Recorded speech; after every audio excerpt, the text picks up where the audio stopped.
Dear friends, as of this moment, according to the preliminary inspections, um, if we say this is definitely terror, maybe it would be wrong. However, the first or the preliminary work and information shared by the governor shows that there is a matter of terror.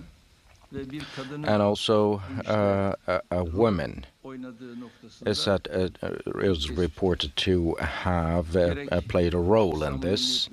The chief police officer of Istanbul Police Department, as well as our governor's office, are working. All the CCTV footage is examined, and at the end, it will be fully clarified, hopefully. Bismillah ar-Rahman ar-Rahim. Assalamu alaikum. Welcome to the second hour of News and Views right here on Salam Media. Also, a very big welcome to the program to our Polokwane listeners on One Nation FM. We cross over now to Turkey and we are joined by Abed Ahmed. He's a senior digital news editor at TRT World based in Turkey. He's going to bring us up to speed as to the events that unfolded in Turkey yesterday, the bomb blast which left a number of people dead and scores of people injured being treated in hospitals. Abed Ahmed, Salaam alaikum, welcome to the program. Wa alaikum salam, an absolute pleasure to be speaking to you this morning.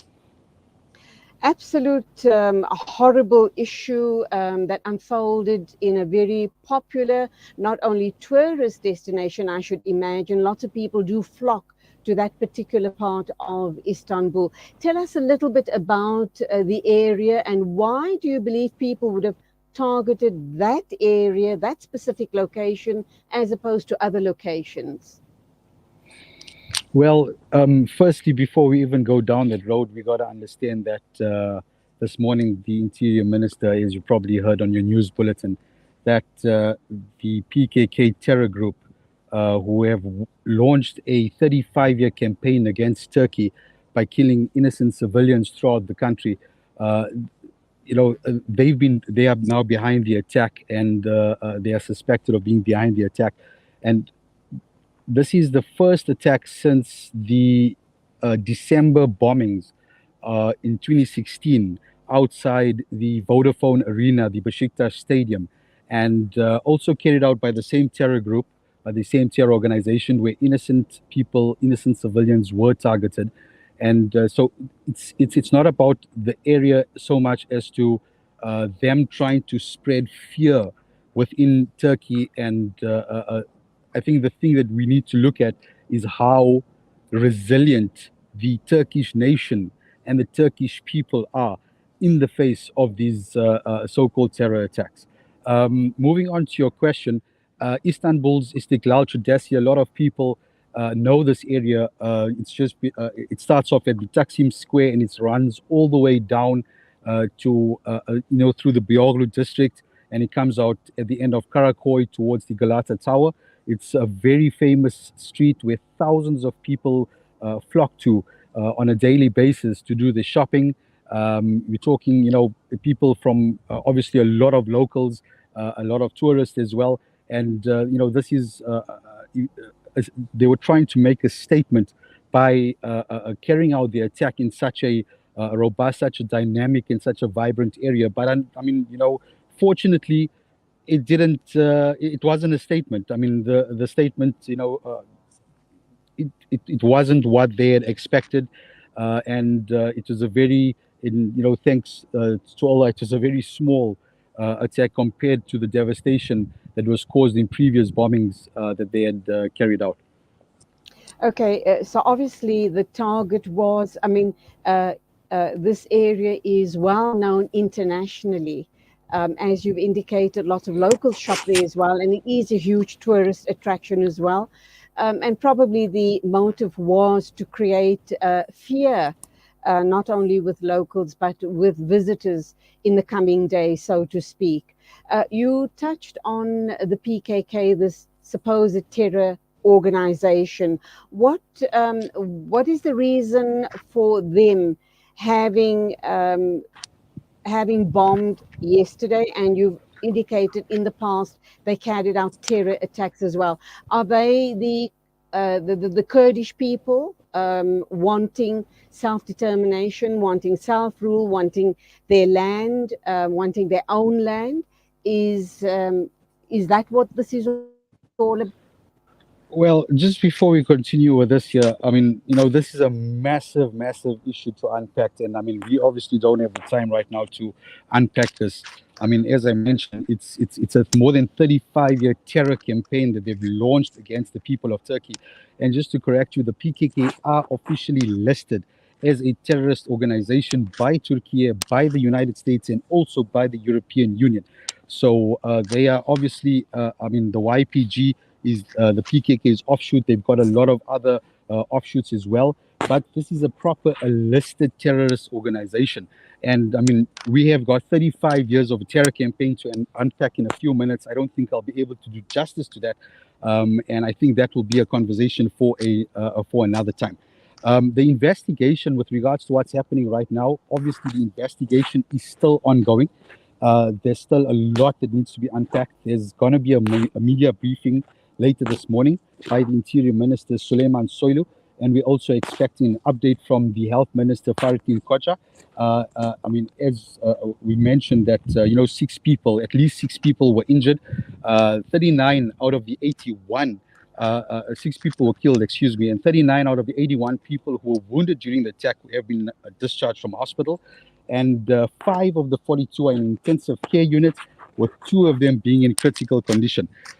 We need to focus on this right now. And also, I mean, a very important tweet this morning that came out from the country's communications director, Mr. Fahrettin Altun.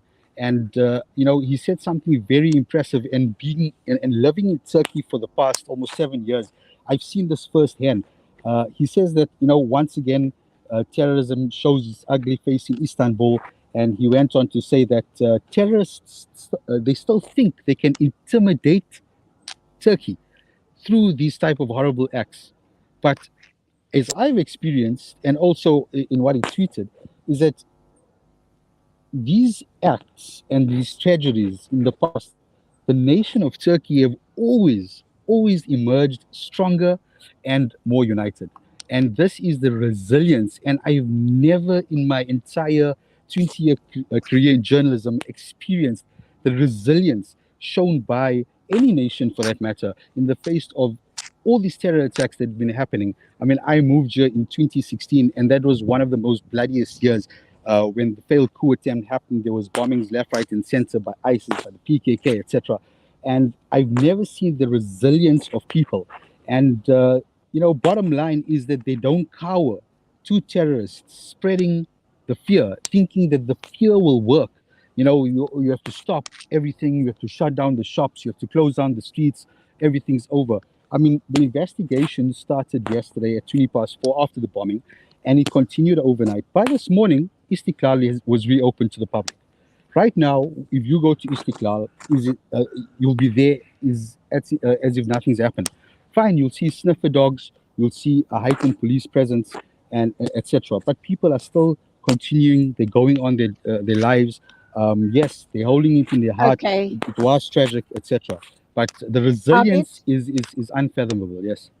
Alhamdulillah for that. We've just heard that the Turkish police have arrested 22 people over the Istanbul bombing. That's the latest news we've received. And the Interior Minister blames the blast on Kurdish fighters. That was the question I asked you just now. Are the Kurdish militants, are they linked with the PKK? Are they one in the same organization? Just so that I can understand the politics as it's playing, and so can the other people, South Africans, understand what this is all about. So are you aware that 22 people have in fact been arrested, and that the Interior Minister is blaming the Kurdish fighters? What do you know thus far? Well, as I've mentioned already, that yes, the PKK and the YPG and all the offshoots are a listed terrorist organization, and they have been carrying out a campaign. And yes, there were arrests made. The latest that we also got is a photo of the woman who had planted the bomb. and it indicates that the PKK and one of the offshoots were behind the attack. As I also mentioned, that the investigation is still ongoing, and I mean we can only, as you have done, only quote Turkish government sources because there's a lot of misinformation going on. But just to explain it, I mean, it's a 35-year issue. I cannot unpack it in like 5 minutes. The entire Kurdish thing. I But understand that. I just wanted a snapshot. I do understand that, but just give us a snapshot if you don't mind. all right. So I mean, Turkey has been protecting its borders in Syria and in Iraq from the PKK terrorists who are trying to claim the land as their own. And in doing so, they have resorted to killing innocent Turkish civilians via bombings, etc. They've also recruited child soldiers. They've also recruited a lot of people to carry out these type of attacks on Turkish institutions, on Turkish places. And Turkey currently, all it wants to do is, Turkey just wants to protect its borders from the terrorism. And the Syrian border is a very volatile place, as you know, the Iraqi border as well. And these operations have been continuing there, all just to protect Turkey's borders from terrorists. So these attacks do not happen because there's been a lot of cross-border fighting, cross-border attacks happening.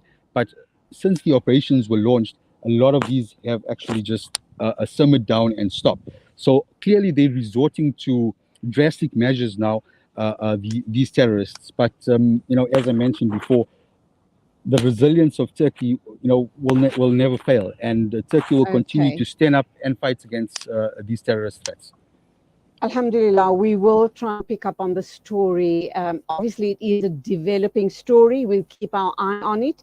Abid Ahmed, Senior Digital News Editor at TRT World, based in Turkey. Thank you indeed for your time and your insights into this issue. Well, Assalamu alaikum. It is exactly 9:35. News and views on Salam Media on this Monday morning.